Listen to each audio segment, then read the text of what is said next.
بسم الله الرحمن الرحيم. الحمد لله نحمده ونستعينه ونستغفره ونؤمن به ونتوكل عليه ونعوذ بالله من شرور أنفسنا ومن سيئات أعمالنا. من يهده الله فلا مضل له ومن يضلله فلا هادي له. ونشهد أن لا إله إلا الله وحده لا شريك له. ونشهد أن سيدنا ونبينا ومولانا محمدا عبده ورسوله صلى الله عليه وعلى آله وأصحابه وبارك وسلم تسليما كثيرا كثيرا. أما بعد، سورة الناس مكية. بسم الله الرحمن الرحيم. قل أعوذ برب الناس ملك الناس إله الناس من شر الوسواس الخناس الذي يوسوس في صدور الناس من الجنة والناس. صدق اللہ العظیم. معزز حاضرین کرام، یہ ہم سب کے لیے انتہائی خوشی و مسرت کا دن ہے اور ہونا بھی چاہیے. ایک طویل عرصے کے بعد تقریباً 28 سال کے بعد یہ درس قرآن کی تکمیل ہو رہی ہے. میرے والد ماجد علیہ الرحمہ حضرت مولانا شاہ عبد الجواد صاحب مظاہری رحمۃ اللہ علیہ نے غالباً 1995 یا 96 میں درس قرآن کا آغاز فرمایا تھا. سب سے پہلے یہ سلسلہ شاہ صاحب بھٹے کی مسجد سے شروع ہوا. ایک لمبے عرصے تک وہاں درس قرآن ہوتا رہا اور اس کے بعد پھر یہ درس قرآن کا سلسلہ مسجد عثمان ابن عفان احاطہ مدرسہ الکوثر منتقل ہوا. تقریباً یہاں پر بھی 12-14 سال تک میرے والد ماجد علیہ الرحمہ درس قرآن دے رہے تھے. ہم سب کی یہ خواہش تھی، تمنا تھی، آرزو تھی کہ درس قرآن کی تکمیل بھی میرے والد ماجد علیہ الرحمہ فرمائیں، لیکن ہر خواہش کا پورا ہونا اس دنیا میں کوئی ضروری نہیں ہے. غالباً حضرت علی رضی اللہ تعالیٰ عنہ کا مقولہ ہے، عرفت ربی بفسق العزائم، کہ میں عزائم کو ٹوٹتے ہوئے اپنے رب کو پہچانا. ہم جو چاہتے ہیں وہ نہیں ہوتا، اللہ جو چاہتے ہیں وہ ہوتا ہے. اللہ کی ذات قادر مطلق ہے، وہ اللہ بہتر جانتے ہیں کس کو کتنی دیر تک رکھنا چاہیے اور کس کو کتنی لمبی حیات دینا چاہیے، وہ اللہ بہتر جانتے ہیں. خواہش تو تھی ہم لوگوں کی کہ یہ تکمیل بھی والد ماجد علیہ الرحمہ کریں، لیکن 28 سال تک درس قرآن دیتے رہے اور 28 سالوں میں 29 پارے درس قرآن کے مکمل ہوئے تھے. ایک پارہ باقی رہ گیا تھا. میرے والد اس دنیا سے رخصت ہو گئے. اس کے بعد یہ ذمہ داری اللہ تبارک و تعالیٰ نے مجھ پر ڈالی اور میں یہ ایک پارہ تقریباً درس قرآن کا، یہ جو درسی ساتھی ہیں ہمارے جو ہفتہ واری درس میں پابندی کے ساتھ آتے ہیں، یہ ہمارا درس قرآن ہوتا رہا. آج یہ تکمیل کا یہ دن ہے اور سورۃ الناس کا ترجمہ اور قدر وضاحت آپ حضرات کی خدمت میں پیش کی جائیں گی. اس کے بعد ایک مختصر سا جلسہ ہوگا اور ہمارے شہر کے معزز علماء کرام آپ حضرات سے خطاب فرمائیں گے. آپ حضرات سکون و اطمینان کے ساتھ تشریف رکھیں. گزشتہ درس میں سورہ فلق میں یہ بات آئی تھی. حضرت عقبہ بن عامر رضی اللہ تعالیٰ عنہ سے روایت ہے، وہ خود فرماتے ہیں کہ نبی اکرم صلی اللہ علیہ وسلم نے مجھے معوذتین پڑھائی، اور میں ایک سفر میں نبی اکرم صلی اللہ علیہ وسلم کے ساتھ موجود تھا، تو اللہ کے نبی نے مجھے معوذتین پڑھائی. اس کے بعد نبی رحمت صلی اللہ علیہ وسلم مغرب کی نماز میں ان دونوں سورتوں کی تلاوت فرمائی، اور آپ نے یہ بھی ارشاد فرمایا کہ دیکھو ان دونوں سورتوں کو سوتے وقت اور اٹھتے وقت پڑھ لیا کرو، یہ آفات و بلیات سے محفوظ رہنے کا یہ بہترین ذریعہ ہے، سورہ فلق اور سورہ ناس.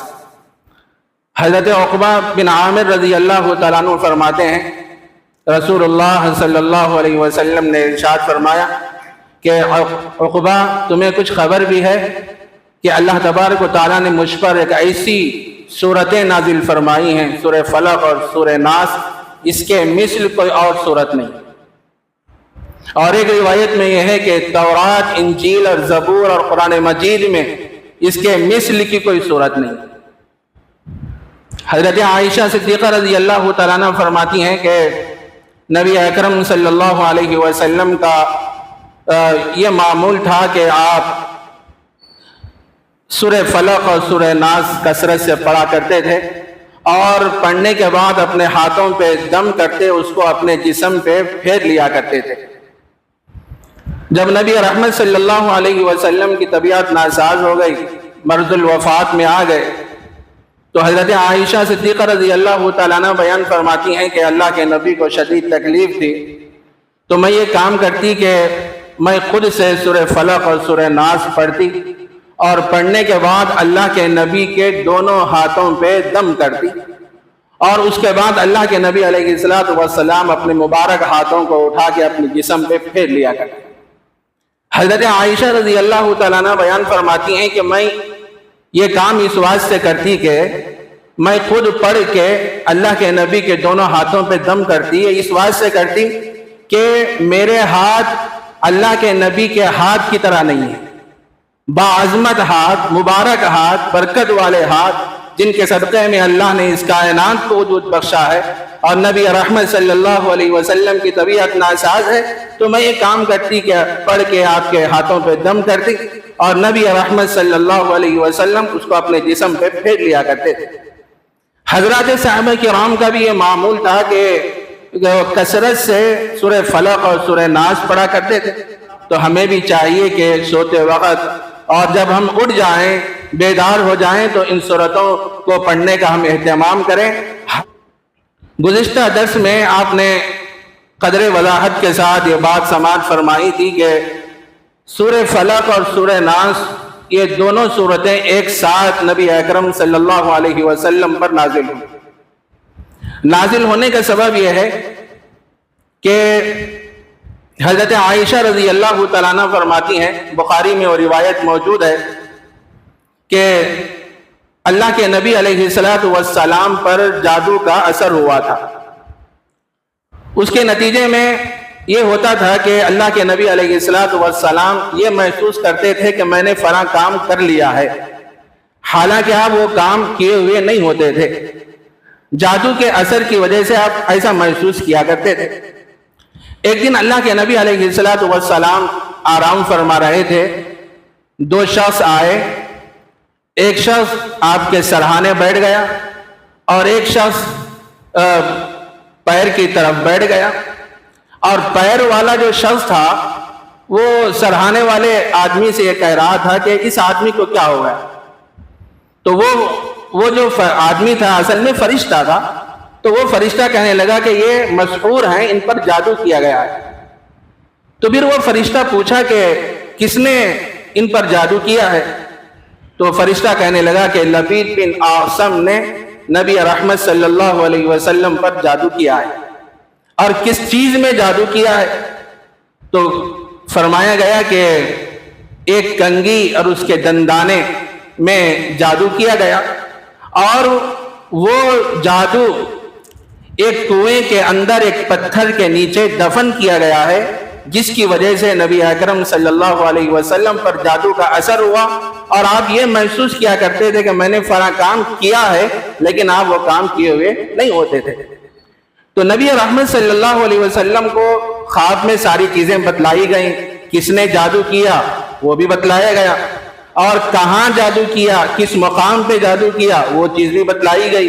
آپ بیدار ہو گئے، بیدار ہونے کے بعد اس جگہ پہ پہنچے، اور جا کے اس کنویں کے نیچے ایک پتھر کے نیچے ایک کنگھی اور ایک تار تھی، اس کے اندر 11 گرہیں لگی ہوئی تھیں، اور اس کیا کہتے ہیں کچھ دندانے بھی تھے جو پتھر کے نیچے تھے۔ تو اس کو نکالا گیا، جو ہی نکالے تو اللہ کے نبی کیا ہو گئے، صحیح سالم ہو گئے، آپ کی طبیعت میں بشاشت آ گئی۔ وہ جو ایک تار تھی، وہ جس پہ جادو کیا گیا تھا، اس میں 11 گرہیں لگی ہوئی تھی، اور سورہ فلق میں اور سورہ ناس میں 11 آیتیں ہیں۔ سورہ فلق میں 5 آیتیں ہیں اور سورہ ناس میں 6 آیتیں ہیں۔ نبی رحمت صلی اللہ علیہ وسلم ایک ایک آیت پڑھتے، قل اعوذ برب الفلق پڑھتے اور دم کرتے تو وہ گرہ کھل جاتی، پھر آپ ایک آیت پڑھتے پھر دم کرتے تو دوسری گرہ کھل جاتی۔ جب ساری گرہیں کھل گئیں تو کھلنے کے نتیجے میں آپ کیا ہو گئے، صحیح سالم ہو گئے، حشاش بشاش ہو گئے۔ حضرت عائشہ رضی اللہ تعالیٰ عنہ نے نبی رحمت صلی اللہ علیہ وسلم سے دریافت کیا کہ اللہ کے نبی، جب آپ کو معلوم ہوا کہ کس نے جادو کیا ہے، آپ اس کی وضاحت کر دیں آپ۔ تو نبی رحمت صلی اللہ علیہ وسلم نے ارشاد فرمایا کہ جب اللہ نے مجھے شفا دی ہے تو میں اس بندے کا نام لوگوں کے سامنے ظاہر نہیں کروں گا کہ میری طرف سے اس آدمی کو تکلیف پہنچے، میں اس کا نام ظاہر نہیں کروں گا۔ بعض روایتوں میں ہے کہ حضرات صحابہ کرام رضوان اللہ علیہم اجمعین کو جب اس کی اطلاع ہو گئی، انہوں نے نبی اکرم صلی اللہ علیہ وسلم سے دریافت کیا، اے اللہ کے رسول صلی اللہ علیہ وسلم اس خبیث کو قتل کر دیں گے، مار دیں گے؟ تو نبی رحمت صلی اللہ علیہ وسلم نے وہی بات ارشاد فرمائی جو حضرت عائشہ صدیقہ رضی اللہ تعالیٰ عنہ سے آپ نے فرمایا تھا کہ مجھے یہ بات پسند نہیں ہے میں کسی شخص کے لیے تکلیف کا سبب بن جاؤں۔ لکھا ہے مفسرین نے کہ اللہ کے نبی علیہ السلام پر جو جادو کا اثر ہوا، آپ وہ تکلیف میں رہے، کتنے دن رہے؟ مفسرین نے لکھا ہے کہ 6 مہینے تک آپ اس تکلیف میں مبتلا رہے، 6 مہینے۔ میرے عزیز دوستو بزرگوں، جادو کا ہونا یہ برحق ہے۔ بعض لوگ یہ کہتے ہیں کہ نبی اکرم صلی اللہ علیہ وسلم پر جادو کیسے ہو سکتا ہے، وہ تو نبی آخر الزماں ہے جن کے صدقے میں اللہ نے اس کائنات کو وجود بخشا ہے۔ اگر آپ کو پیدا کرنا مقصود نہ ہوتا، منظور نہ ہوتا، تو نہ ہم ہوتے، نہ آپ ہوتے، نہ کائنات کی کوئی چیز اس دنیا میں موجود ہوتی، تو اللہ کے نبی پہ کیسے جادو ہو سکتا ہے؟ اور یہ بھی کہا کرتے تھے کہ وَلَا يُفْلِحُ السَّاحِرُونَ کہ جادوگر کامیاب نہیں ہوتے۔ جب اللہ کے نبی پہ جادو ہوا تو اس کا مطلب یہ ہوا کہ جادوگر کامیاب ہو گئے۔ تو علماء نے، مفسرین نے اس کا جواب یہ دیا ہے کہ انہوں نے آیت کے مطلب کو صحیح نہیں سمجھا، آیت کے مطلب کو صحیح نہیں سمجھا۔ ایک ہوتا ہے جادو کا چل جانا، ایک ہوتا ہے کہ جادوگر کا اپنے مقصد میں کامیاب ہو جانا۔ ایک ہوتا ہے جادو کا چل جانا اور ایک ہوتا ہے جادوگر کا اپنے مقصد میں کامیاب ہو جانا۔ اس کی مثال یوں سمجھ لیجئے، کوئی آدمی کسی کے متعلق پلان بنا لیا، ذرا اس کی شہرت بہت ہی چھوڑی، قصہ ختم کر دیا جائے، لوگوں میں چرچا بہت ہے، اس کا مقبولیت بڑھتی جا رہی ہے، تو کچھ حضرات مل کے منصوبہ بنائے، پلان بنائے کہ صفحہ ہستی سے اس کو برخاست کرتے، ختم ہی کر دیں۔ تو آئے تلوار لے کے اور حملہ کیے، حملہ کرنے کے نتیجے میں وہ آدمی مرا تو نہیں، اس کا ہاتھ ٹوٹ گیا یا وہ زخمی ہو گیا، تو کیا ہوگا؟ مار تو اس کے اوپر پڑی، لیکن وہ جو مارنے والے اپنے مقصد میں کامیاب نہیں ہوئے۔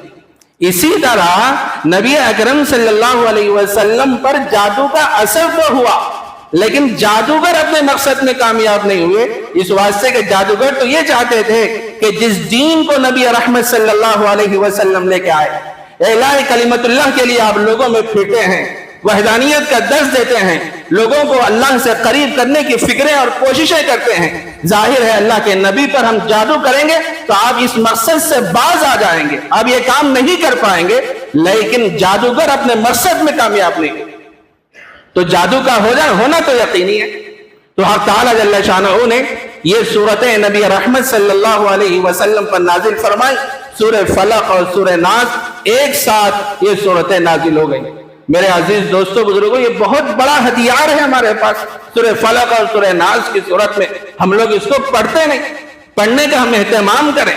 جب بھی گھر سے باہر نکلتے وقت یہ جو صورتیں ہیں جن کو معوذتین کہتے ہیں، سورہ فلق اور سورہ ناس، یہ پڑھ کے اپنے جسم پہ، اپنے ہاتھوں پہ دم کریں اور اپنے جسم پہ پھیر لیں، اس کے بعد نکلیں، ہر بلا اور ہر مصیبت سے آدمی محفوظ رہتا ہے۔ میرے عزیز دوستو بزرگوں، گزشتہ درس میں آپ نے سورہ فلق کا ترجمہ اور قدر خلاصہ سماعت کیا تھا۔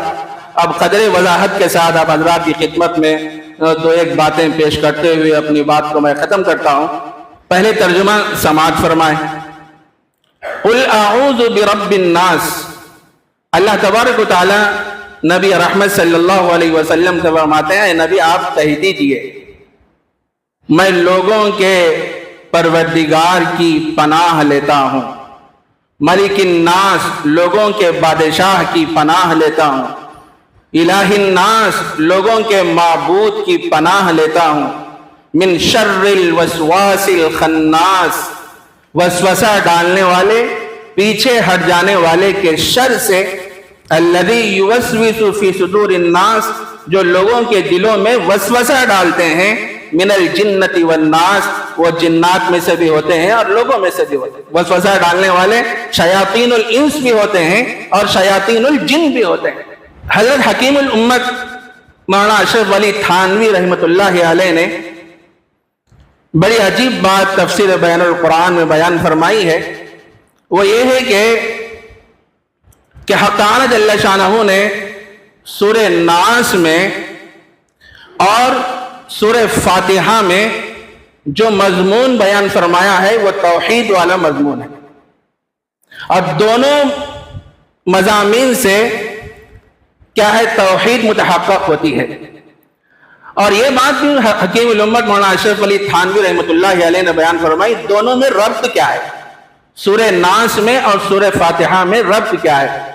تو فرمایا کہ حق تعالی جل شانہ نے جو سب سے آخری سورت سورہ ناس میں یہ فرمایا کہ قل اعوذ برب الناس فرمایا، رب الناس فرمایا، اور سورہ فاتحہ میں کیا فرمایا، الحمدللہ رب العالمین، یہاں رب الناس فرمایا اور سورہ فاتحہ میں رب العالمین فرمایا۔ اس کے بعد حق تعالی جل شانہ نے سورہ ناس میں یہ فرمایا ملک الناس، سورہ فاتحہ میں کیا فرمایا، مالک یوم الدین، اور اسی طرح سورہ ناس میں الہ الناس فرمایا۔ سورہ فاتحہ میں حق تعالی جل شانہ نے کیا فرمایا، ایاک نعبد و ایاک نستعین، ہم تیری ہی عبادت کرتے ہیں اور تجھ سے ہی مدد چاہتے ہیں۔ اور اسی طرح حق تعالی جل شانہ نے سورہ ناس میں من شر الوسواس الخناس الذی یوسوس فی صدور الناس من الجنۃ والناس فرمایا۔ تو سورہ فاتحہ میں کیا فرمایا، صراط الذین انعمت علیہم غیر المغضوب علیہم ولا الضالین۔ یہ دونوں صورتوں سے یعنی سورہ فلق، سورہ ناس اور سورہ فاتحہ میں توحید والا مضمون ہے، دونوں سے توحید متحقق ہوتی ہے اور دونوں میں یہ ربط ہے۔ اور ایک نقطہ مفسرین نے ابتدا اور اختتام قرآن کی مناسبت سے یہ لکھا ہے کہ ابتدائے قرآن اللہ تعالیٰ کے وصف ربوبیت سے ہوتی ہے۔ ابتدائے قرآن جو سب سے پہلی جو سورت ہے سورہ فاتحہ، وہ کہاں سے ہوتی ہے، وصف ربوبیت سے شروع ہوتی ہے، وہ ہے الحمدللہ رب العالمین۔ اور اختتام قرآن وصف الوہیت پہ ہوتا ہے، وہ کیا ہے، الہ الناس، وہ پروردگار ایسا ہے کہ سارے لوگوں کا معبود ہے، سارے لوگوں کا پروردگار ہے، تاکہ معلوم ہو جائے کہ ربوبیت کی حق شناسی کے لیے یہ ضروری ہے کہ اس کی الوہیت میں کسی کو شریک نہ کیا جائے، اللہ کی ذات میں نہ اللہ کی صفات میں کسی کو شریک نہ کیا جائے۔ اور ایک نقطہ مفسرین نے یہ بھی لکھا ہے کہ حق تعالی جل شانہ نے سورہ فلق اور سورہ ناس کو آخر میں لایا اور سورہ فاتحہ کو شروع میں بیان فرمایا. ان دونوں کے اندر بڑی گہری مناسبت ہے. سورہ فاتحہ میں اللہ کی مدد مانگی گئی ہے، مانگتے ہیں نا، ایاک نعبد و ایاک نستعین. اور یہ سورہ فلق اور سورہ ناس میں بھی یہی مضمون ہے، میں اللہ کی پناہ لیتا ہوں تمام مخلوقات کے شر سے اور گرہوں پر پڑھ کر پھونک مارنے والیوں کے شر سے اور حسد کرنے والوں کے شر سے. یہاں بھی اللہ کی مدد مانگی گئی ہے. تو سورہ فاتحہ میں بھی اللہ کی مدد مانگی گئی ہے اور سورہ فلق اور سورہ ناس میں بھی اللہ کی مدد مانگی گئی ہے. یہ اس بات کی طرف اشارہ ہے آدمی کو ہر ابتدا سے لے کر انتہا تک اللہ کی طرف متوجہ رہنا چاہیے.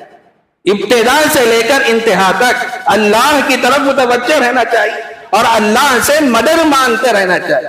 دینے والی ذات اللہ کی ہے، کسی میں کوئی طاقت نہیں ہے. عزت کا دینا، ذلت کا دینا، نفع کا دینا، نقصان کا دینا، بچوں کا دینا، بچیوں کا دینا، مذکر کا دینا، مؤنث کا دینا، یہ ساری چیزیں اللہ کے قبضے میں ہیں. مانگنا ہے اگر کسی سے تو اللہ سے مانگے اور کسی اور سے نہ مانگے. اس کے اندر یہ ربط اور یہ تعلق ہے. یہاں پہ حق تعالی جل شانہ نے سورہ ناس کی پہلی آیت میں بعد ارشاد فرمائی قل اعوذ برب الناس. اے نبی صلی اللہ علیہ وسلم آپ فرما دیجئے کہ میں آدمیوں کے رب کی پناہ لیتا ہوں. رب کہتے ہیں پالنے والے کو، تربیت کرنے والے کو. تو یہاں حق تعالی جل شانہ نے رب کا لفظ استعمال فرمایا. رب کا اطلاق باپ پر بھی ہوتا ہے اور اسی طرح سرپرست پر بھی ہوتا ہے اور اسی طرح ہم لوگ کہتے ہیں رب الدار، رب المال، رب الدار گھر کا مالک، گھر کا ذمہ دار، اور رب المال مال والا، پیسے والا، اس کو بھی ہم رب المال کہتے ہیں. یہاں حق تعالی جل شانہ نے پہلی بات یہ ارشاد فرمائی کہ یہ رب الناس ہے، تمہارا جو پروردگار ہے تمام ہی لوگوں کا مربی اور پروردگار ہے. اس کے بعد حق تعالی جل شانہ نے دوسری صفت یہ بیان فرمائی ملک الناس، یہ لوگوں کا بادشاہ بھی ہے. ہر باپ بادشاہ نہیں ہوتا، ہر مربی بادشاہ نہیں ہوتا. یہ تمہارا جو پروردگار ہے وہ مربی ہونے کے ساتھ ساتھ تمہارا بادشاہ بھی ہے، ملک الناس ہے. اس کے بعد حق تعالی جل شانہ نے تیسری صفت یہ بیان فرمائی الہ الناس. ارے تمہارا پروردگار تو ایسا ہے وہ لوگوں کا معبود ہے، لوگوں کا پروردگار ہے. اور یہ بات ذہن میں رکھیں ہر بادشاہ معبود نہیں ہوتا. معبود کون ہے؟ صرف اللہ کی ذات ہے. اسی کے سامنے اللہ کی دی ہوئی پیشانی کو آدمی جھکائے. تمہارا پروردگار یہ ہے کہ وہ الہ الناس ہے، رب الناس بھی ہے، ملک الناس بھی ہے، الہ الناس بھی ہے تمہارا پروردگار. اس کے بعد فرمایا کہ من شر الوسواس الخناس، وسوسہ ڈالنے والے اور پیچھے ہٹ جانے والے کے شر سے. عام طور پہ جو لوگ جو کسی کے اوپر جب جلتے ہیں، حسد کرتے ہیں، حسد کے نتیجے میں آدمی یہاں تک پہنچ جاتا ہے اس کو زیر کرنے کے لیے، اس کو نیچا کرنے کے لیے، اس کو صفحہ ہستی سے مٹانے کے لیے مختلف پلاننگ کرتا ہے کہ یہ آدمی صفحہ ہستی سے مٹ جائے. یہ صرف حسد کی بنیاد پہ ہوتا ہے، حسد کی بنیاد. اور اللہ کے نبی علیہ السلام پر جو جادو کیا گیا تھا وہ حسد کی وجہ سے کیا. اللہ کے نبی کا روز بروز کیا شہرت ہوتی جا رہی ہے، مقبولیت ہوتی جا رہی ہے. آپ لوگوں میں چل رہے ہیں، پھر رہے ہیں، لوگوں کو اللہ کی طرف بلا رہے ہیں، وحدانیت کی تعلیم دے رہے ہیں. تو ایک یہودی نے آپ پر جادو کیا، لبید بن عاصم اور اس کی بیٹیوں نے. اللہ کے نبی پہ جادو کا کچھ اثر ہوا تھا. تو عام طور پہ یہ حاسدین یہ اقدام کرتے ہیں جب آدمی کسی کے خوبیوں کے قریب نہیں پہنچتا، کسی کے کمالات کے قریب نہیں پہنچتا، تو اندر سے جلتا ہے، کڑتا ہے اور یہ سوچتا ہے کہ یہ نعمت اس کے پاس نہ رہے، یہ منصب اس کے پاس نہ رہے، میں اس کو زیر کروں، لوگوں میں اس کو بدنام کروں. اور وہ آدمی کہاں تک پہنچ جاتا ہے، جھوٹی باتیں منسوب کرتا ہے، غلط سلط باتیں منسوب کرتا ہے، من گھڑت باتیں کرتا ہے. وہ اس واسطے سے کرتا ہے کہ حسد کی بنیاد پہ کرتا ہے، اس واسطے کہ اس کے قریب تو نہیں پہنچ سکتا. وہ انتقامی کارروائی میں آگے بڑھتا ہے اور کیا ہے بہت کچھ کرنے کے لیے آمادہ اور تیار ہو جاتا ہے، اور یہ لوگوں کے دلوں میں وسوسہ ڈالتے ہیں، اور وسوسہ ڈالنے والے شیاطین الانس بھی ہوتے ہیں اور شیاطین الجن بھی ہوتے ہیں۔ انسانوں میں بھی کچھ شیاطین ہوتے ہیں، شیاطین الانس فرمایا گیا، انسانوں میں بھی کچھ شیاطین ہوتے ہیں، ان کا کام ہی ہوتا ہے تفرقہ ڈالنا، پھوٹ ڈالنا، لوگوں کو الگ الگ کرنا، اور متحد ہونے کی جو کوششیں ہو رہی ہیں اس کو توڑنے کی کوشش کرنا، یہ لوگوں کا کام ہوتا ہے، یہ شیاطین الانس کرتے ہیں۔ ایسی باتیں کہتے ہیں جو غیر واضح ہوتی ہیں، واضح بات نہیں کرتے، غیر واضح بات کرتے ہیں، لوگوں کے دلوں میں شکوک و شبہات پیدا کرتے ہیں۔ یہ شیاطین الانس یہ کام کرتے ہیں میرے بھائی۔ کیوں حسد کرتے ہیں کسی کے سے؟ ارے اللہ نے اس کو مقام عطا فرمایا ہے، اس کو وہ خوبیاں عطا فرمائی ہے، اور اس کو اونچا درجہ عطا فرمایا ہے۔ آپ رش کر سکتے ہیں لیکن آپ حسد نہیں کر سکتے، جلتے رہتے جلتے رہتے جلتے رہتے، اور یہ سوچتے رہتے کہ یہ نعمت اس کے پاس نہیں رہنا، میرے کو ملے نہ ملے، اور آدمی کہاں کہاں تک پہنچ جاتا ہے۔ تو فرمایا گیا اختصار کے ساتھ، من شر الوسواس الخناس، وسوسہ ڈالنے والے، پیچھے ہٹ جانے والوں کے شر سے، اور وسوسہ ڈالنے والے شیاطین الانس بھی ہوتے ہیں اور شیاطین الجن بھی ہوتے ہیں۔ تو فرمایا الذی یوسوس فی صدور الناس، جو لوگوں کے دلوں میں وسوسہ ڈالتے ہیں، من الجنۃ والناس، جنات میں سے بھی ہوتے ہیں اور لوگوں میں سے بھی ہوتے ہیں۔ یہ ہے سورہ ناس کا ترجمہ اور قدر خلاصہ جو آپ حضرات کی خدمت میں پیش کیا گیا ہے۔ اس وقت حضرات علماء کرام کی آمد بھی شروع ہو چکی ہے، ان حضرات علماء کرام سے ہمیں تفصیلی خطابات بھی سننا ہے۔ آپ حضرات سکون و اطمینان کے ساتھ تشریف رکھیں۔ یہ ہم سب کے لیے بڑی خوشی و مسرت کا موقع ہے کہ ایک 28 سال کے بعد حق تعالی جل شانہ نے اپنے فضل و کرم سے تکمیل قرآن کی صورت میں آج سورہ ناس کا درس ہوا۔ آج ہم لوگ یہاں بیٹھے ہوئے ہیں۔ آج کا دن انتہائی مبارک دن ہے، مسعود دن ہے۔ اللہ تعالی ہم سب کو جو مضامین اس وقت بیان کیے گئے ہیں اس پر غور کرنے اور عمل کرنے کی توفیق عطا فرمائے۔ دو موقع بڑے خوشی کے ہوتے ہیں۔ ایک موقع تو وہ ہوتا ہے جب کسی کام کا آغاز کیا جاتا ہے، دوسرا موقع تکمیل کا ہوتا ہے۔ ظاہر ہے میرے والد ماجد علیہ الرحمہ نے 28 سال پہلے درس قرآن کا آغاز فرمایا تھا۔ آغاز کے موقع پر ہر آدمی کو خوشی ہوتی ہے، آدمی مبارکباد دیتا ہے، ماشاءاللہ آپ نے درس قرآن شروع فرمایا، لوگ اس سے مستفید ہوں گے، فائدہ اٹھائیں گے۔ لیکن ہر آدمی کو یہ خدشہ لگا ہوا ہوتا ہے، ارے بھائی میں یہ کام تو شروع کیا لیکن میں اس کام کو پورا کروں گا نہیں کروں گا، یہ خدشہ لگا ہوا رہتا ہے۔ لیکن جب اس پر محنت ہوتی ہے، کوشش ہوتی ہے، ہونے کے بعد جب وہ کام پائے تکمیل کو پہنچتا ہے، تکمیل کی صورت میں، تو تکمیل کے موقع پر جو آدمی کو خوشی ہوتی ہے وہ آغاز کی خوشی کے مقابلے میں زیادہ ہوتی ہے۔ یہ جو موقع ہے یہ تکمیل کا موقع ہے، آغاز کا موقع نہیں ہے۔ لیکن مجھے کہنے دیجئے، اب ایک مرتبہ میں اس بات کو دہراتا ہوں کہ میں اللہ کے فیصلے پر راضی ہوں، اور بالکل، لیکن آدمی کی ایک جذبات ہوتے ہیں، ایک خواہش ہوتی ہے کہ ہم یہ سوچتے تھے کہ والد ماجد علیہ الرحمہ اگر رہتے اور یہ تکمیل فرماتے تو یہ ان کے لیے اور ہم سب کے لیے بڑا خوشی کا دن، سعادت کا دن اور مسرت کا دن ہوتا۔ لیکن والد ماجد علیہ الرحمہ اس دنیا سے رخصت ہو گئے، اور اللہ رب العزت نے یہ ذمہ داری مجھ پر ڈالی، اور میں نے ایک پارہ تقریباً درس قرآن کی شکل میں ہفتہ واری میں درس دیتا رہا۔ آپ حضرات تشریف لائے، اس کو سنتے رہے، اور آج تکمیل ہوا ہے۔ اللہ تعالی ہم سب کو توفیق عمل مرمت فرمائے۔ اب یہ مت سمجھیے کہ اب اس کا اختتام ہوا ہے، اختتام نہیں ہوا ہے، پھر آغاز بھی ہونے والا ہے آئندہ ہفتے سے۔ بہت سے حضرات کے ذہن میں بات آ رہی ہے اب اختتام ہوگا، شاید چھٹی نہیں ہے، انشاءاللہ بھی اس کا آغاز بھی ہوگا آئندہ ہفتہ، پھر ہم اس کو شروع کریں گے۔ جو حضرات درس قرآن میں آنے کے متمنی ہیں آنا چاہیے، یہ قرآن اللہ کا کلام ہے۔ اللہ رب العزت قرآن میں کیا فرما رہے ہیں، کیا احکامات بیان فرمائے، آج ہمیں سننا چاہیے، تھوڑا وقت نکالنا چاہیے۔ لیکن ہم لوگ کیا ہے ایسے مبارک مجلسوں میں آتے نہیں اور درس قرآن میں شریک نہیں ہوتے۔ میں آپ حضرات سے مؤدبانہ گزارش کرتا ہوں، ہر ہفتہ یہاں مسجد عثمان ابن عفان احاطہ مدرسہ الکوثر میں مغرب کے بعد درس قرآن ہوگا۔ آپ حضرات تشریف لائیں، جو باتیں اس وقت آئی ہیں اللہ مجھے بھی عمل کی توفیق عطا فرمائے، آپ حضرات کو بھی۔ وآخر دعوانا ان الحمد للہ رب العالمین۔